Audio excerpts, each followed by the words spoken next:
So I live in this little dink apartment, and this is where I have to work on bikes sometimes. And I have to change the oil on this bike, which I would do it right where it sits, but I'm going to change the filter for a change, so let's try to wrestle this bastard to the other side here.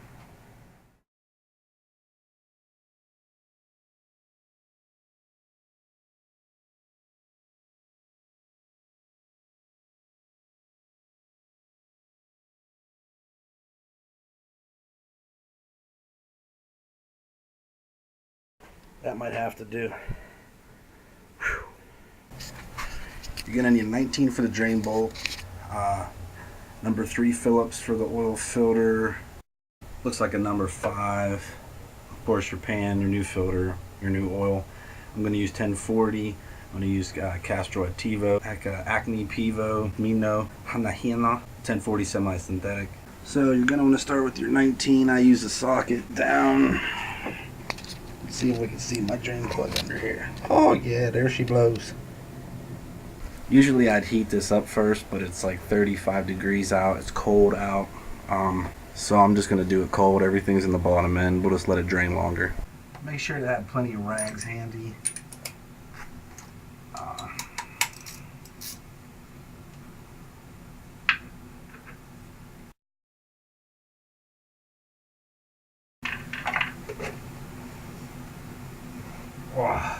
Oh, savage.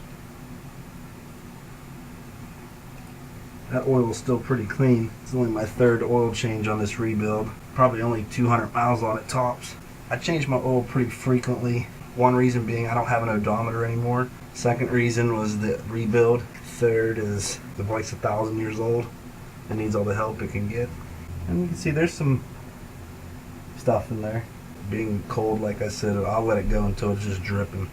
If you're able to change your oil not on this kickstand, on a flat stand like my bike is, there's less chance of it running onto the side, like one side or the other, and all down the skid plate and shit. So think about that.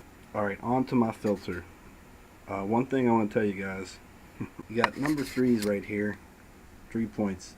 If all you have was a number 3 screwdriver, okay. But it'd really be best if you could use a T-handle. Or in my case, I'm going to use, I got this for the number, I'm sorry, this is a 5 Allen key down here, if you have one of these older bikes. But that goes for any number 3 fastener. You know, if I was taking off this clutch cover or whatever. I use one of these, works okay. I don't have T-handles, I do at my father's house, I don't here. But something you could really get a push on, because a screwdriver, you got more chance of this happening. I'm obviously not the first owner of this bike.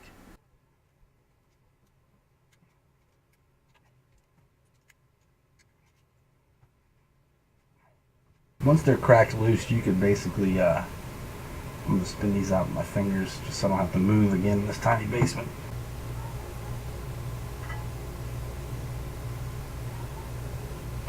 Oh, there she goes. Huh.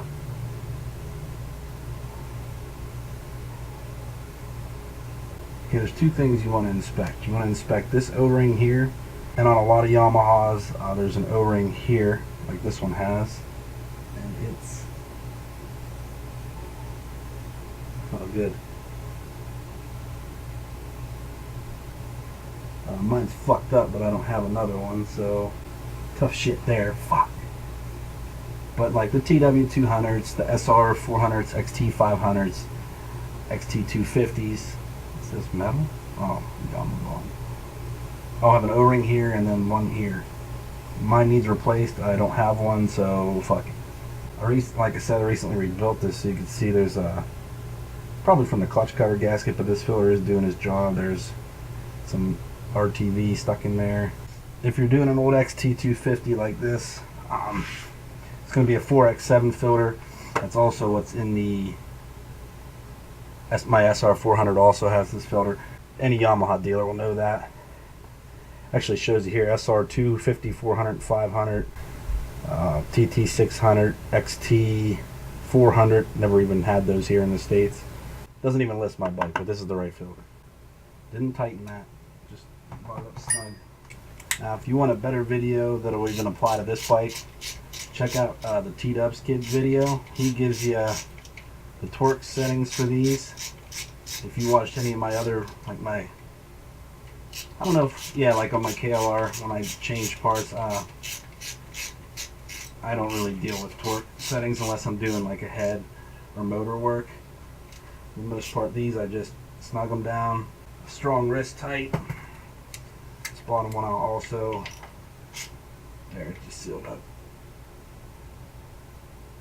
That one I do a little tighter, but now I'll just double check these real quick.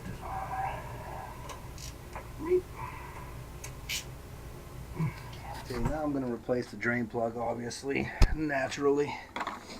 And one thing I will say, make sure to wipe that out. But these old school ones that are like real big like this, like the Warriors, T-dubs, kind of like this but smaller, don't over torque these. I've blew them apart. They'll crack right around here and they're junk.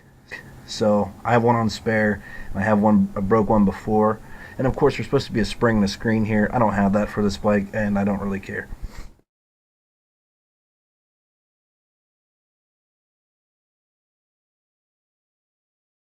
I seriously just tighten mine like wrist tight, like a good wrist, but you don't want to choke up on your ratchet and tighten it. You just want to. Oh, here's your fill plug. Obviously, if you're not a tard, you'll find that. Your little funnel.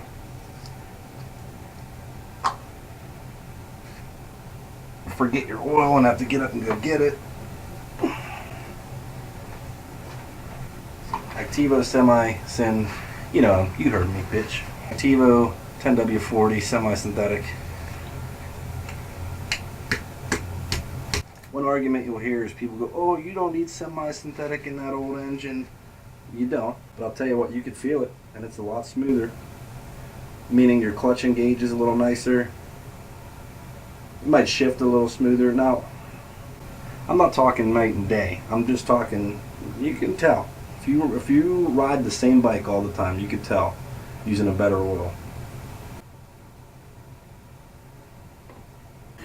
It's 1 point something quarts with filter.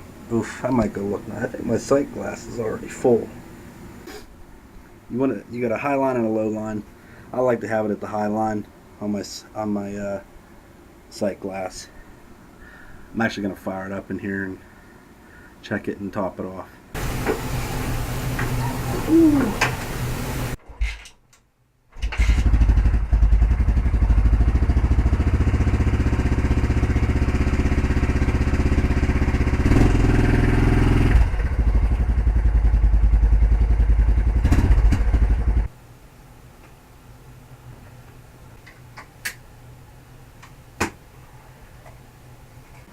One more thing I like to do every time I change my oil is take my spoke wrench and just start it, your valve gut here. Work my way around, make sure they're all true. I'm not going to show you that in this video, but I do like to check them all the time just because I hammer the shit out of this bike. Thanks for watching. If you like it, subscribe, tell your friends, hit the like button, all that good jazz.